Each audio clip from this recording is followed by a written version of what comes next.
Нурланбек Тургунбекович, мен жана бул жерде убакыттын тарына байланыштуу айта албай калдым.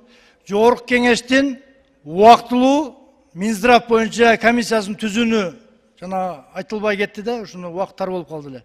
Ошонун сунушумду добушка коюп, ушу депутаттык комиссия түзүү боюнча жана өтө бир орчундуу маселелерге токтолуп кеттим. Өткөндө ушуну туура эмес айтыптыр дene. Ушуну добушка коюп койсоңуздар. Рахмат. Биринчи микрофон. Арбаңыздар, урматтуу депутаттар, урматтуу төрага. Чынында эме бул медицина тармагындагы абдан көйгөйлүү ачуу проблемаларды, ачуу чындыкты айтып чыкты. Жусуп Коргонбай уулу коллегабыз. Анан мына бизге ушул маселе көтөрүлгөндөн бери, бир жумадан бери абдан арыздар келип атат да. Айрыкча мыногу Кара Балтада каза болгон 9 баласы менен 9-сун төрөгөндө каза болгон үй бүлө кан жутуп отурат. Ошол Жайыл райондук оорукананын директору ошо өлүмгө байланыштуу иштен бошотулуп эле кайра эле ошол дарылоо бөлүмү боюнча директордун орун басары болуп дайындалып калыптыр да бүгүнчө. Мен мурунку жыйында да айттым эле, энелер өлүмү боюнча мына соц тармактарда дагы абдан катуу наразычылыктар болуп атат. Анан байма-бай бизге мына арыздар келип түшүп атат. Бул тарыхта болбогон бир окуя болду медицинада. Мен кечээ комитетте да айттым эле. Кызамык оорусуна каршы вакцинация берилет. Бул өтө күчтүү вакцина. Өтө күчтүү прививка бул. Ошону бир балага Токтогул районунда 2 жолу сайып койду да. Бала ооруканада азыр. Ошо ата-энеси министрди сотко бериш керек. Министр депутат демес да. Мен ушуну кайра-кайра айтып атам. Бул тарыхта болгон эмес. Министр депутатты сотко берет деген. Бул биздин баарыбызды сотко бергени да. Урматтуу депутаттар, биз ушул жерден өзүбүздүн бир мындай бир тилектештигибизди көрсөтпөйлүбү? Бул шылдың болуп көрбөгөндөй, шылдың да. Мен президенттен суранат элем, мындай кадрларга чара колдонуш керек. Ошон үчүн депутаттык комиссия түзөлү. Менин сунушум, анан эми алтын балалык боюнчадан абдан маселе көп. Бул ушул алтын балалыкты да текшериш керек болуп атат. Рахмат, мен да сунушум, депутаттык комиссия түзөлү. Рахмат. Экинчи микрофон. Урматтуу коллегалар, чындыгында акыркы мезгилдерде ушу саламаттык сактоо министрлигине өтө көп сын пикирлер айтылып атат. Мен дагы кошулат элем, мага дагы ошо алтын балалыктан азыр Камила Талиева айткан. Аябай көп арыздар келген, ошол алтын балалыктын ачылышында дагы бүт бардык эмелерден, больницалардан топ-топ келип, көрсөткөндөн кийин 2-3 күндөн кийин кайра бүт аппаратураларын алып кетип, алтын балалык ошо боюнча жоюлуп калыптыр да. Эми башкача айтканда, көрсөтмө үчүн эле кылган, ушундай дагы жетекчи болобу деп аябай таң калышып мага арыз менен келген. Мына ошондо мен дагы аябай таң калгам. Кайрадан эмне үчүн тиги саламаттык сактоо министрлигине алып келип атат? Же бир жакшы реформа кылабы деп күтүп атат элек, бирок реформа кылбай эле кайсыл жак келсе деле кыргыз фармация ушундай иштеп атат. Кыргыз фармацияда эле кыргыз фармациянын бетине кармап алып, мындай башаламандыктар көп болуп атат. Мен дагы кошулам, ушул жумушчу топ түзүп депутаттардын атынан комиссия карап чыксын деп ушул ишин. Рахмат. 5-чи микрофон. Саламатсыздарбы, Сурабалдиева, 1-Май округу. Урматтуу төрага, эми мына өткөн айда деген аябай ызычы болуп, Сокулукта 13 жаштагы кызды зорлуктап кеткен учурду баарыбыз уктук. Ал жерде 10 эркек, 9-10 эркек деп атышат. Эми ошол зордуктаган адамдардын да бети жоктугу аз келгенсип, милиция иштеген аз келгенсип, эми деген ошол кыздын тегерегинде жаш кыздарды отурусуп коюп, ал кыз деген өзү тияка барган, бияка барган деген сөз. Бул негизги, мен ойлойм, биздин калкыбызда, биздин салтыбызда мындай нерселер болбош керек. Бул кандай деген? Анан прокуратура каякта карап турат? Надзор деген каякта? Жертва наоборот деген 18ге чейин чыкпаган кызга 18тен ашкан эркек жолобош керек. Ошол нерсенин баардыгыбыз унутуп калдык. Кайдагы тиги төмөн түшө турган деңгээлден ылдый да түшүп кеттик да. Бул биринчиси, экинчиси, мен коллегаларым чакырып келет элем.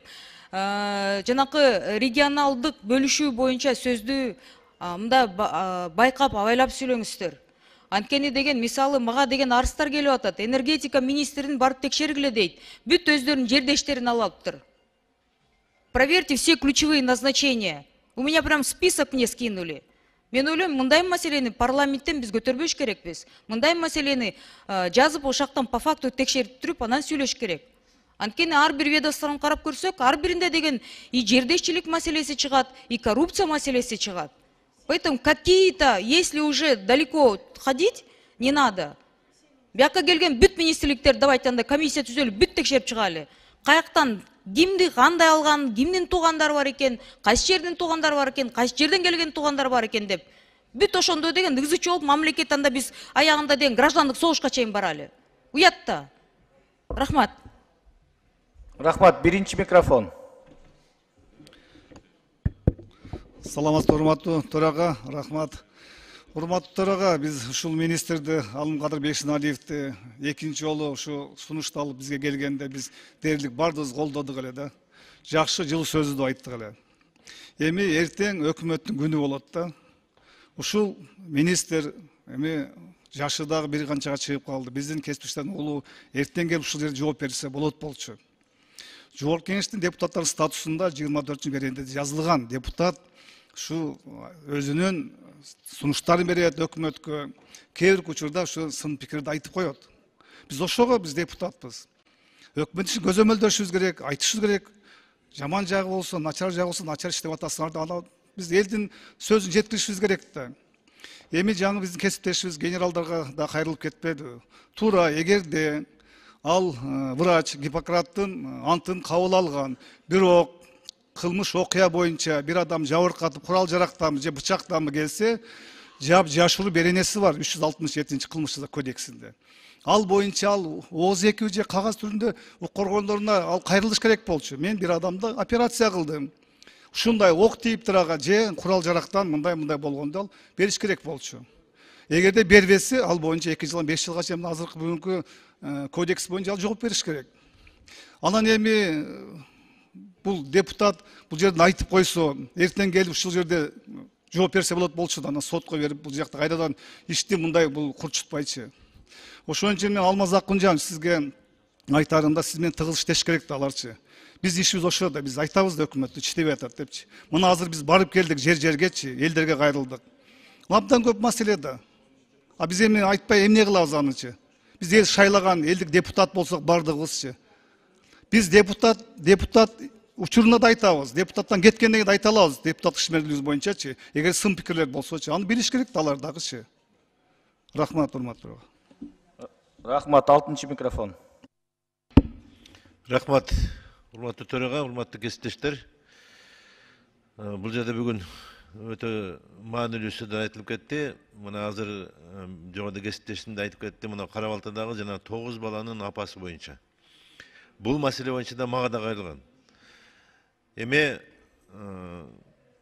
бул үй бүлөнүн азыр кандай акыбалда турганын, 9 баланын эң кичүүсү 3 жаштагы ушундай экен. Анан ошол үй бүлөнүн кан жутуп атканына карабай, мына эгер Камил Абдыразаковна туура айтып аткан болсо, кайра барып ошол жерге, ошол больницага барып, дарыгерден ошол башчынын дарылоо боюнча орун басары дайындалганы өтө өкүнүчтүү. Бул туура эмес нерсе. Бул деген эми ни в какие рамки не входит да, бул эч кандай варотага кирбейт булчу. Бул туура эмес нерсе, бул жакшы иш эмес.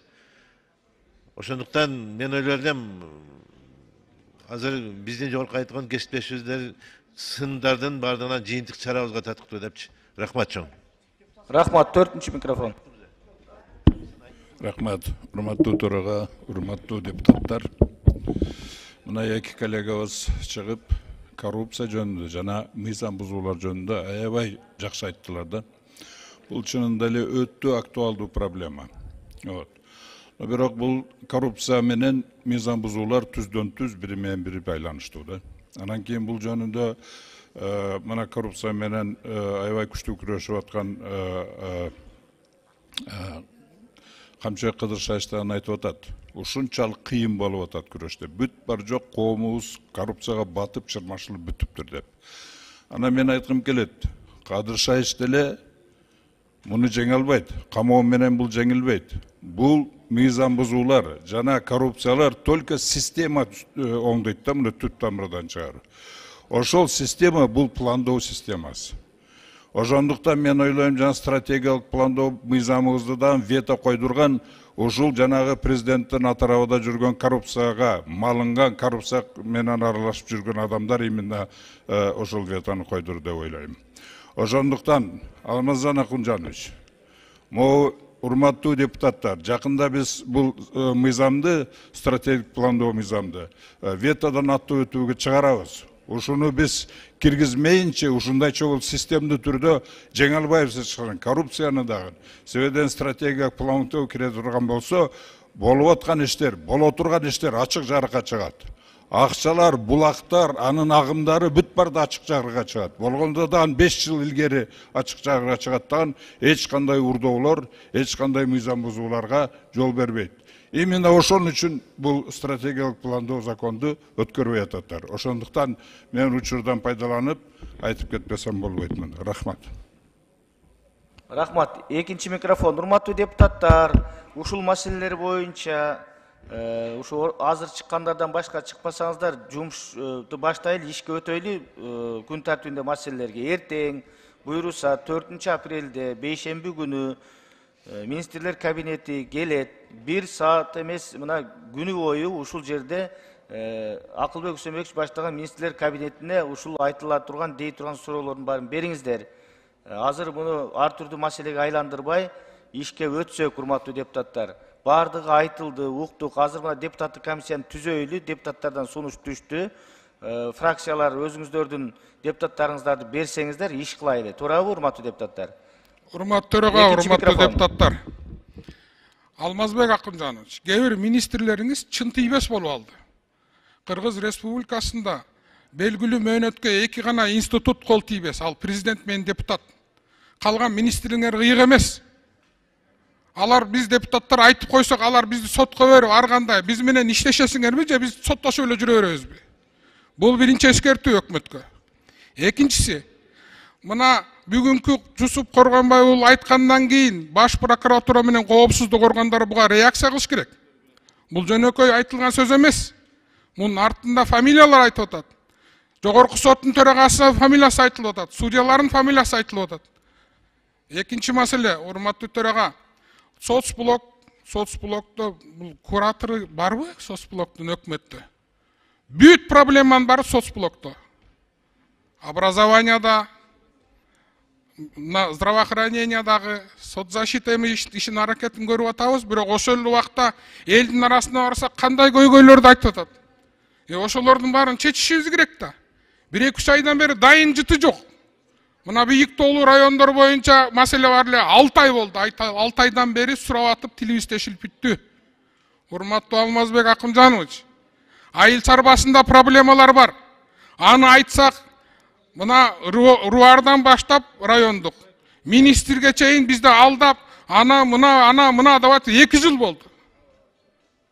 Иштеш керек да өкмөт кээ бир маселелерде. Анан биз аны айтсак эле, сен президентке каршы чыгып атасың, сен өкмөткө каршы чыгып атасың деп. Биз бир кемедебиз. Эртең чөксөк чогуу чөгөбүз. Ошого чөктүрбөшкө алып барбаш үчүн азыртадан кээ бир министрлерди тепкилеп иштетишибиз керек. Мурункудай кылбай. Биз айранды үйлөп ичип калганбыз. Көчө күнү да айттым. Ошон үчүн министрлериңер чын тийбес кылбай, элдин көйгөйүн чечиш керек региондорго барып. Анан келип алып жаман көрүп, анан тиги айтып, интрига кылып. Биз мунун баарын өткөнбүз. Кеме чөкпөш керек, кеме алдыга кетиш керек. Жакшы баратабыз, эң сону баратабыз. Бирок кээ бир министрлер тартып атат ар кайсы жерден. Чечим кабыл турган убакыт келди. Биз ага жол бербешибиз керек. Эртең уят болбошубуз керек. Президент менен жанындагы иштеп аткан өкмөттүн кээ бир министрлерин алдыга сүрөшүбүз керек. Анан интригага алып, тиги кылып, мынтип айтып атат, тил депутат, мынтип атат деп сотко берип, сотко бербей чын тийбес боло турган болсо кетсин мында демесин, тапшырып кызматын. Анын ордуна жакшынакай балдар келет. Рахмат. Рахмат. 5-чи микрофон. Рахмат. Масалый бүтүн Кыргызстан фракциясы. Абдан туурасын пикирлер айтылып атат. Эгер комиссия түзүлсө, бул жакшы иш. Мен бир аз ой бөлүшөйүн. 2,5 жылдан бери канча министр келди кетти. Кээ бирлер 2 жолдон келип, эркелеп жүрүшөт. Кааласа кетет, кааласа калат. Канча министр камалды? Ошол социалдык блоктун жетекчиси өкмөттө ким? Ал жоопкерчилик боюнча эмес, бизди сөгүп жүргөн киши иштеп атат го, унчукпай эле. Булар кимдер деген киши иштеп атат го? Мен сунушум мындай, биз ушул комиссия иштегенде жалпы өкмөттүн ишмердүүлүгүн карашыбыз керек. Өкмөт башчысы баш болуп, Акылбек Үсенбекович Жапаров жооп берген мезгил келип калды. Эгерде башкара албаса өзүнүн командасы кетип калсын да. Кеп ушундай болуп турат. Мен айтканым, бул Бешеналиевди кетирген бул оңой эле. Жана бир-эки кылмыш иш козгоп койсо кетет ал. Эмне жетекчиси жооп бербейби? Эмне кече төрөлгөнбү? Мен билбейт экем, макулдук берип атат. Билим берүү министр канча алмаштырды? 4-өө? Барганда деле Бешеналиевдер жалаң болду. 3 ай иштеп кетишет. Бул мамлекеттик башкарууда мындай нерсе жакшы эмес, жакшылыкка алып барбайт. Бул түшүнбөстүккө алып барат. Эми эле чапандарды кийип, куттуктоолорду алгандан кийин кызматтан бошотсо каяктагы иш болот? Мен сунушум ушул комиссияга тапшырма берсе, кененирээк кичине өкмөттүн жалпы жоопкерчилигин карап чыкса. Кадровый вопростор боюнча. Ошондо биз кандай бир максатыбызга жетебиз. Бул жерде жана мен кесиптешим айткандай кемеден чөгүп кетпейт. Өкмөттүн жетекчиси кетсе, кеме чөкпөйт. Министр бүт баары кетсе да кеме чөкпөйт. Иштей турган жигит кыздар бар. Алар тапса болот. Керек болсо конкурс жарыяласын да. Себеби мындай болуп атат, мына билим берүү министрликти алсак, кайсы министр келсе директорлордон конкурстон баштап атат да, мектептин башчыларын алмаштырып атат. Ошондо кандай билим болот? Жаңы министр келгенде аттестация баштайт экен. Аттестация биз, конечно, токтотуш керек да. Бажы кызмат азырга чейин дүрбөлөң болуп бошоттук деп кече жетекчиси мактанып атат. 80 кишини айдадым. 80 үй бүлө. Мынча кишини кетирдик. Ар бир кишинин аркасынан үй бүлө бар. Бир аз кишини карап, эсептеп иш кылышыбыз керек. Мен сунушум комиссияны түзүшүбүз керек. Мен колдойм бул толук сунушту. Бирок комиссиянын милдетини, максатын кичине Бешеналиевден тышкары кеңейтип койсок жакшы болот да. Рахмат. Рахмат. 6-чы микрофон. Рахмат, урматтуу төрага, урматтуу депутаттар. Урматтуу Алмазбек Ахунжанович, азыр айтпаса болбой калды да. Эми билесиз өзүңүз, бизде рынокто бир топ эле дарылар жок. Жарандар, байкуштар издеп эле жүрүшөт. Кээ бир туугандар аркылуу, достор аркылуу, тияктан бияктан башка мамлекеттен алып келип жүрүшөт. Мен мына тизмени топ 50дөн ашык переченди жиберсем саламаттык сактоо министрлигине. Эмне себептен бул рынокто дары дармектер жок десем, булардын жообу мындай болду да, геосаясат жана каттоодон өткөн жок деп. Эми биз ошол эки чоң маселеге шылтап эле отуруп жүрөбүзбү? Эми чынында бул өтө чоң проблема. Мына ошол эле азыр дары мектер боюнча дефицит деп атышат саламаттык сактоо учрежденияда. Бул дагы чындык. Мен ошону айтсам, мына мага ар кандай заведующий, главврачтар кайрылып атышат. Айтып атышат ошону. Мен ошону айтсам, саламаттык сактоо министрлиги айтып атат, жок, дефицит жок, бүт баары эле дарылар бар. Но ачык эле айтсам, мен өзүм даже кыдырдым больницаларды. Ошол жерде уктум. Не только мындай телефон менен отуруп алып, өзүм барып ошол жерде уктум. Бул чоң проблема. Министр ушуна жалган маалыматты берсе, тем более мындай расмий. Анан президентке ушуну айтса, бүт баары ойлонуп калат да, бизде бүт баары эле жакшы турбайбы деп.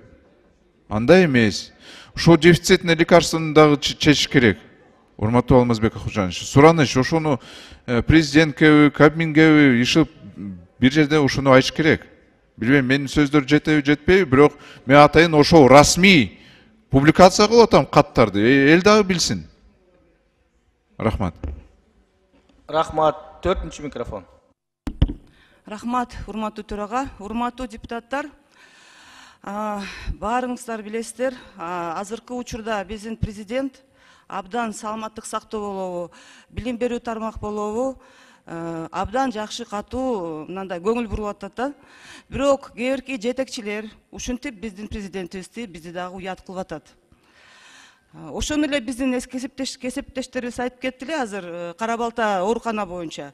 Чындап эле ошол райондук больницаларда бизде заманбап оборудованиясы жок. Дарыгерлер жок, медсестралар аз, эч ким иштегиси келбейт. Дарыгерлер командировочный болуп, мына командировочный канча бир акча менен эле ошо Бишкектен барып иштеп жүрүшөт азыр Кара Балтага. Ошондой эле Караколго да барып иштеп жүрүшөт. Себеби деген айлык майналары аз. Эч ким иштегиси келбей калды азыр. Урматтуу төрага, биз бул маселени да абдан катуу карашыбыз керек. Анда бизде дарыгерлер калбай калат. Баары кетишет азыр, баары Россияга кетеби, башка жака кетишет. Мен да ойлойм, ошо депутаттык комиссияны түзүш керек. Бул маселелерди толугу менен карап чыгышыбыз керек. Рахмат.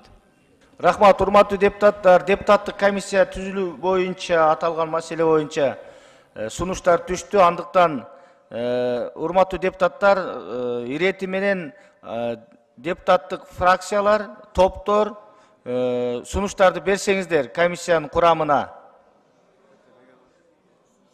Урматтуу депутаттар, андыктан ушул айтылган сунушту мен добушка коем, добуш бериңиздер депутаттык комиссия түзүү боюнча. Урматтуу депутаттар.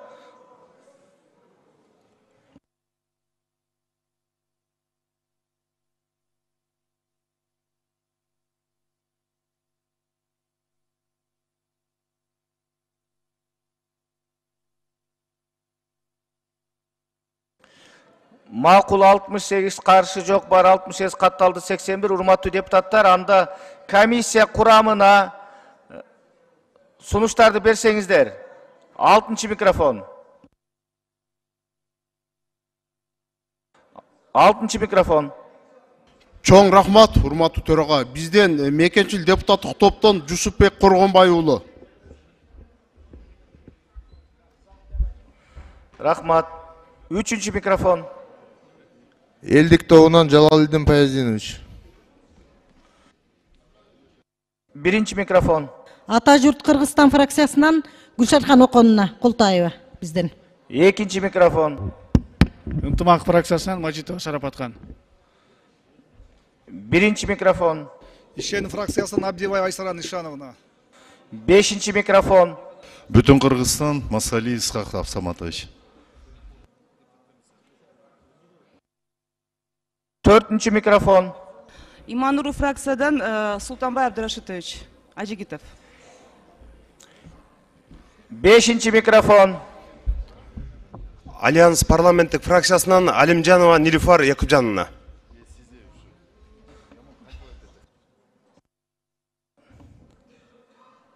Рахмат. Барбы дагы? Бир мандаттуу топторго кирбеген, фракцияларга кирбеген депутаттардан барбы сунуштар? Жок болсо, урматтуу депутаттар, аталган депутаттарды депутаттык комиссиянын курамына киргизүү жөнүндө сунушту добушка коем, добуш бериңиздер.